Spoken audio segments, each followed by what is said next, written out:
time for regrets. I've been flying from town to town, from London to Taiwan. I've been all around the globe trying to protect your soul. We are heroes tonight.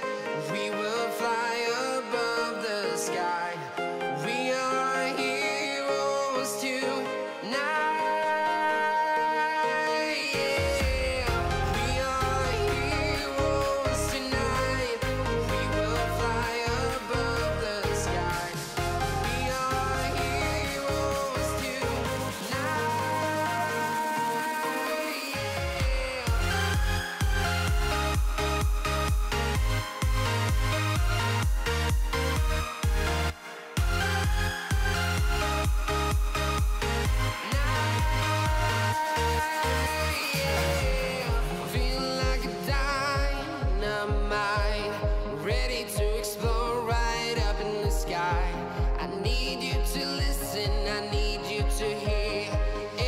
Show any fear.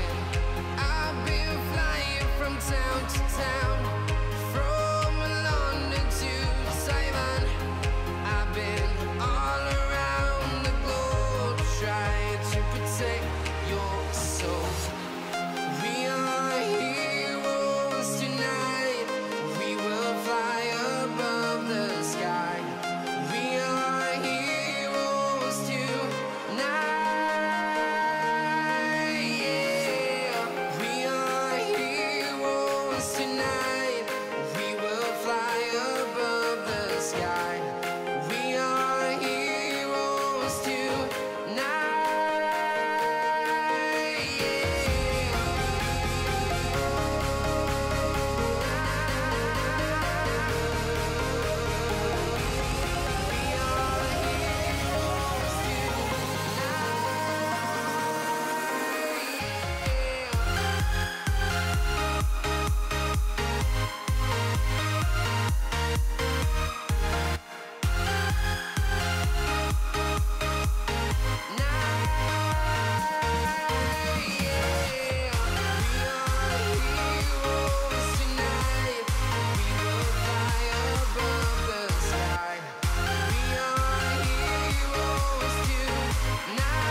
Town to town, from London to Taiwan.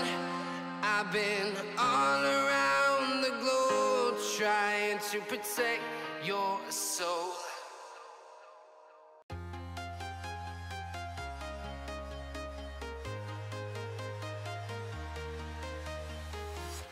I'm walking alone, the streets are empty.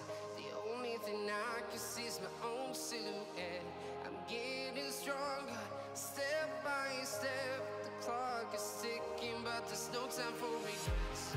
I've been flying from town to town, from London to Taiwan. I've been all around the globe trying to protect your soul. We are heroes tonight. We will fly above the sky. We are heroes tonight.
Ipaglaban natin ang kinabukasan ng mga kabataan.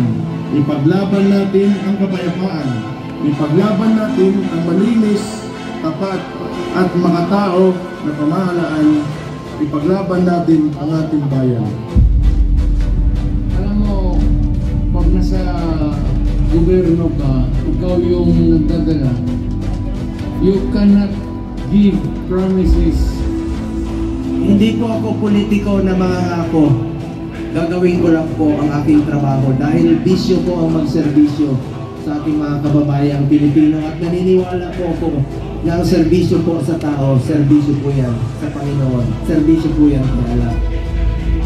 Baguhin natin ang sistema ng gobyerno ngayong Mayo 2025. Kaya ngayong eleksyon, we should all understand what is at stake for our country this midterm election.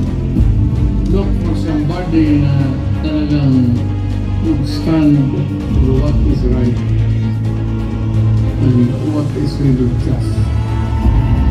Ang ginagawa nila ay para pag-away-awayin ang Pilipinas. They impeach the Vice President even if there is no basis for it. Nagnanakaw daw si Inday! Ay ko naman nagsabi! Walang tutay mo yung magkakanakaw! Ako po ay naniniwala sa best of the Duterte principles. Hayaan na natin ang Pilipino ang humusga kung nagserbisyo si Pangulong Duterte, si Tatay Digong noong panahon niya. Kayo na humusga kung nagbago ang buhay niyo noong panahon. Sa mga nautusang bumili ng suka,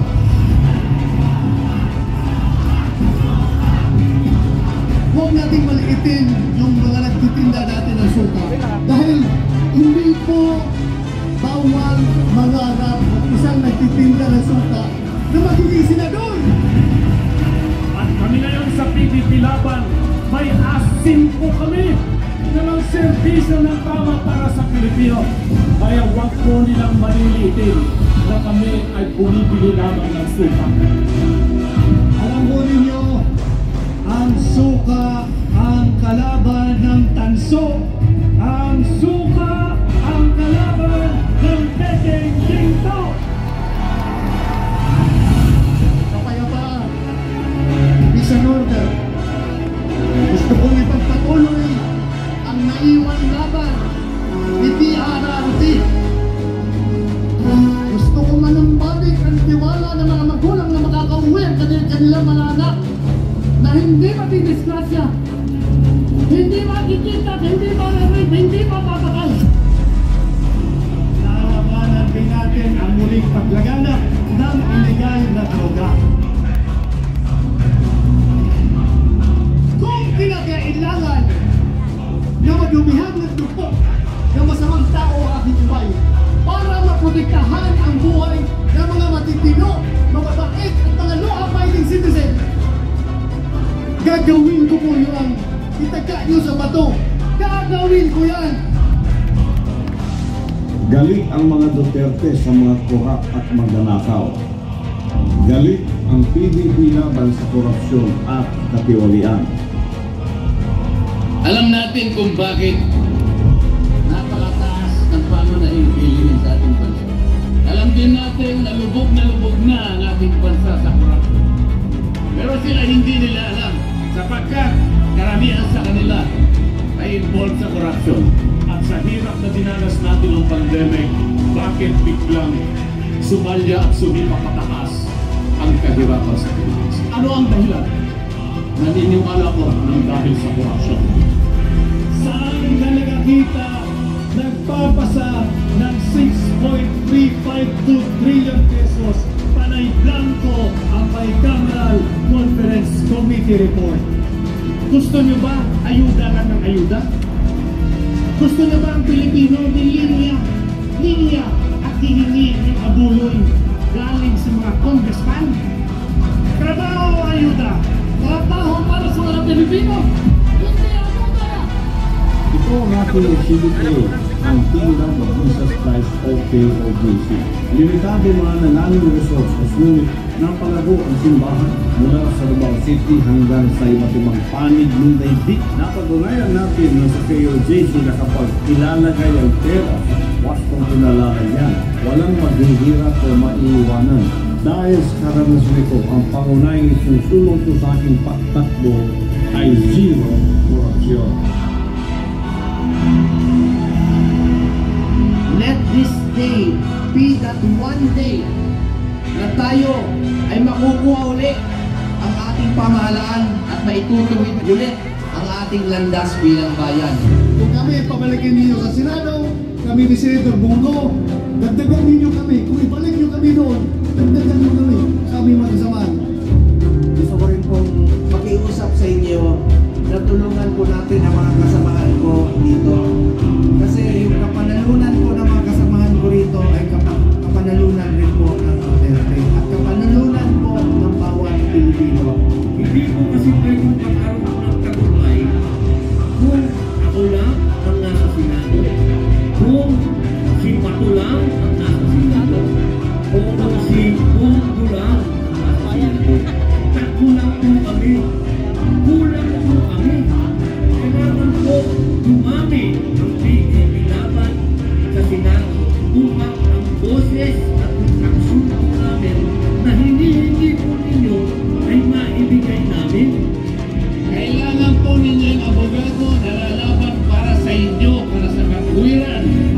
Sapagkat kung wala po kayong dadalhin na abogado doon, na magtatanggol, our country will be going to the dogs. Sana po, bukod sa kinalanin ninyo, ipagsigawan niyo po sa ating bayan na itong Duterte slate na ito ay ipaglalaban ang best of the Duterte principles. Isa lamang po yung pangako ko sa inyo. Maninilbihan po tayo na tapat sa Diyos, tapat sa bayan, tapat sa mamamayan, tapat sa tao, tapat sa atin. Ako si Philip Salvador, hindi abogado, hindi doktor, hindi engineer. Ako isang artista. Isang artista magiging epektibong maglingkod sa sambayan ng Pilipino. Pilipinas, ang dala po ng Senador ng Visayas, programa para mabigyan ng permanenteng solusyon ang korupsyon, ang problema sa kahirapan, at para magkapwas sa tabla ang Pilipinas. Tumugon po ako sa hamon na pamunuan ang tunay at maisog na oposisyon upang labanan at ilunsad ang gera laban sa korupsyon. Kahit na kaming lahat ay ang lahat ng kasama natin ay mga abogado, kailangan pa rin natin ng manhugda para sa aming spiritual na direksyon. Dahil ako po'y naniniwala ng serbisyo sa tao, serbisyo sa Diyos. Naniniwala ako na pangunaw kung magkaroon ng tunay na ligat sa Senado. Huwag nating hayaan manain ang mga kahaman sa pera at kapangyarihan. Linisin natin ang Pilipinas mula sa mga kura at magnanakaw. Pagandahin natin muli ang Pilipinas at payagungin ang mga halaman, bulaklak at mga puno sa kapaligiran. Ayusin natin ang Pilipinas. Gawin natin